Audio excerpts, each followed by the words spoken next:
Picture this: your brain rewired and restored. Cannabis cravings gone, executive control back online, memory and motivation functioning like they should. Sounds impossible if you're stuck in the cannabis addiction cycle, right? Well, here's the thing. Neuroscience shows us it's not only possible, it's happening in recovery brains every single day. But how? Let me blow your mind with something most people don't realize. When you're addicted to cannabis, you're not dealing with a character flaw or lack of willpower. You're dealing with three hijacked brain systems that have been literally rewired by chronic THC exposure. Think of it like this. Your brain has three main systems that cannabis completely takes over. First, there's your basal ganglia, which controls pleasure and habits. Cannabis floods this area with artificial reward signals, making everything else, food, relationships, achievements, feel boring in comparison. Your brain basically says, why bother with natural rewards when cannabis gives me this instant dopamine hit? But here's where it gets crazy. The second system, your extended amygdala, becomes hyperactive during withdrawal. This is your stress center, and it's screaming anxiety, irritability, and dysphoria when you try to quit. It's like having a fire alarm going off in your head 24/7. And the third system? Your prefrontal cortex, your CEO brain that makes decisions and controls impulses, gets severely impaired. So you know you should quit. You want to quit, but your executive control is offline when you need it most. Now, you might be thinking, okay, so my brain's messed up. What's new? But here's what's really fascinating. Cannabis doesn't just affect these systems temporarily. It creates lasting neuroadaptations. Your CB1 receptors, the main targets for THC, get downregulated across your entire brain. We're talking about your hippocampus, amygdala, prefrontal cortex, cerebellum.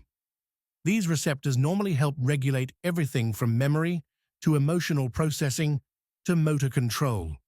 When they're suppressed, your brain's natural balance gets thrown off completely. And here's the kicker. This happens especially in developing brains. If you started using cannabis as a teenager, the damage runs deeper. Your brain was literally still under construction, and cannabis disrupted that process. Your prefrontal cortex, which doesn't fully mature until your mid-20s, got hit during its most vulnerable period. Want to know why quitting feels so impossible? It's because these brain changes create a domino effect that keeps you trapped. Your dopamine system, which should respond to natural rewards, becomes desensitized, so you experience anhedonia. Nothing feels rewarding anymore except cannabis. Meanwhile, your stress system becomes hyperreactive.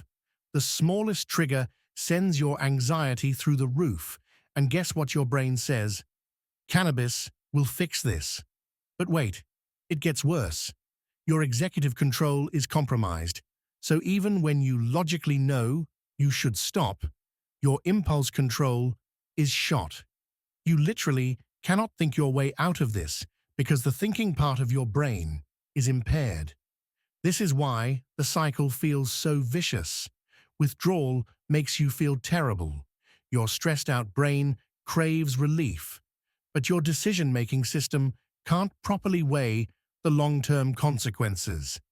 It's like trying to drive a car with broken brakes while someone else controls the steering wheel.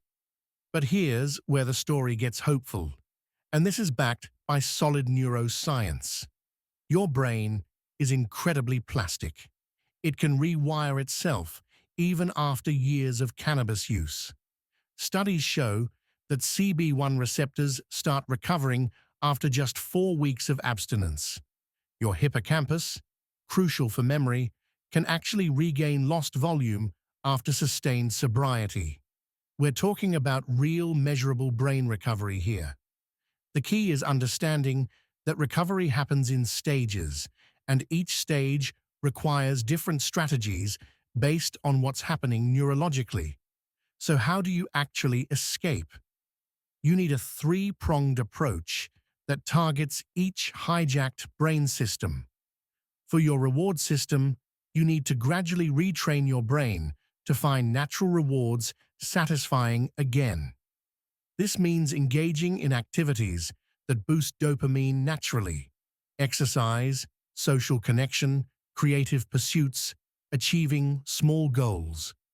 Your brain needs to remember that life without cannabis can still feel good. For your stress system, you need tools to manage that hyperactive extended amygdala. This is where techniques like cognitive behavioral therapy, mindfulness, and stress reduction become crucial.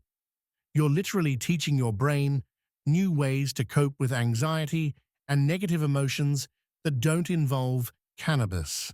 For your executive control, you need to strengthen that prefrontal cortex. This happens through practices that enhance cognitive control: meditation, cognitive training, and behavioral therapies that help you recognize triggers and make better decisions in real time. Here's something encouraging. If you're young, your brain has incredible recovery potential. That same neuroplasticity that made adolescent brains vulnerable to cannabis damage also makes them incredibly good at healing. But even if you're older, don't lose hope. Adult brains retain significant plasticity throughout life. The recovery might take longer, but it's absolutely possible. We see it in brain scans of people who've maintained long-term sobriety. Their neural networks literally rewire themselves back toward normal function. Let's talk about what you're actually experiencing during withdrawal, because understanding this can make it more bearable. Those awful feelings, the anxiety, irritability, insomnia, decreased appetite, they're not random suffering. They're your brain recalibrating. Your CB1 receptors are coming back online. Your stress system is learning to function without cannabis as a crutch.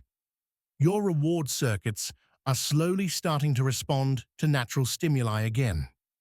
The fact that you feel terrible initially is actually proof that your brain is healing.